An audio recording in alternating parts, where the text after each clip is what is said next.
Imagine a world where only the strongest survive, a realm of covert missions, unimaginable challenges, and elite warriors shaping history.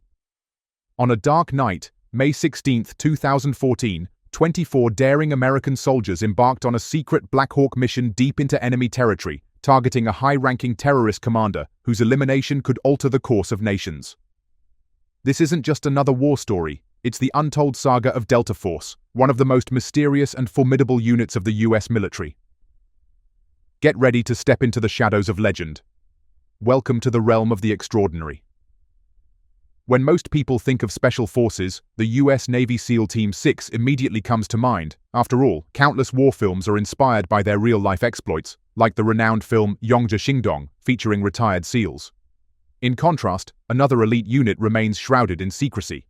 Based at Fort Bragg, North Carolina, Delta Force, part of the U.S. Army Special Operations Command and modeled in part after the British SAS, has roughly 1,000 members with 250 to 300 operational personnel, divided into 7 specialized squadrons: A. Assault Squadron, Frontline Combat; B. Assault Squadron, Frontline Combat; C. Assault Squadron, Frontline Combat; D. Assault Squadron, Frontline Combat; E. Aviation Squadron, Transport and Evacuation; G. Reconnaissance Squadron, Intelligence Gathering and Target Monitoring; Combat Support Squadron.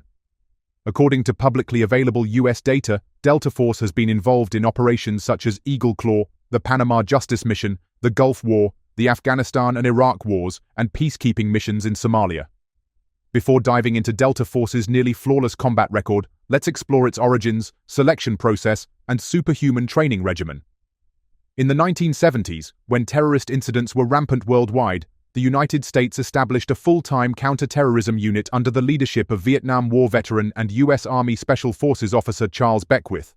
Officially formed in November 1977, the unit recruited volunteers from various military branches, targeting males aged 22 and above, with specific rank requirements for NCOs and officers. In 1978, a special selection procedure was introduced, a hellish, purgatory-style screening that you might have seen in movies. Candidates endure relentless high-frequency sit-ups, running, dodging, jumping, crawling on their backs, and sprinting.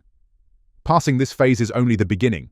Next, candidates must infiltrate the base of a mountain while carrying heavy equipment, a test that rigorously examines endurance, physical strength, willpower, and mental fortitude.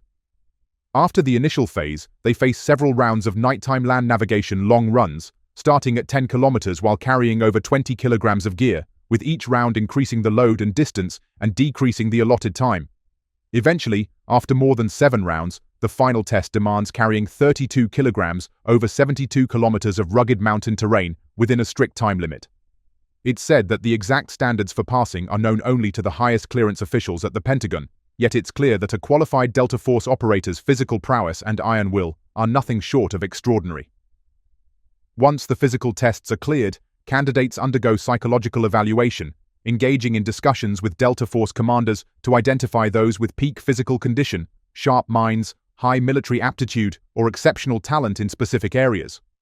As the saying goes, the eventual winner may not be the most outstanding overall, but will certainly be the most suitable for the mission. In addition to missions that require fully armed 1,000-mile sprints to eliminate terrorist leaders, there are also operations where team members must disguise themselves as ordinary civilians on the streets of Mogadishu to monitor targets or conduct close-range reconnaissance. This need for diverse skills means the team includes individuals of various physical statures, even those with unique features, such as naturally prominent foreheads, may be essential recruits. Following the interview, candidates enter a 6-month training rotation, or probation period, during which they undergo intensive training in precision shooting, handling various firearms from different countries, and operating a wide range of land vehicles, watercraft, and combat aircraft, all within 6 months. This phase follows the bucket principle. Mastering specialized skills or possessing unique traits can be seen as the longest board in the bucket, critical for success in Delta Force operations. As a Delta Force operator, it's not enough to simply have standout attributes for covert missions in Syria. One must also excel in team coordination during complex operations such as parachuting into enemy territory and storming terrorist strongholds. Every edge counts when weaknesses are not an option.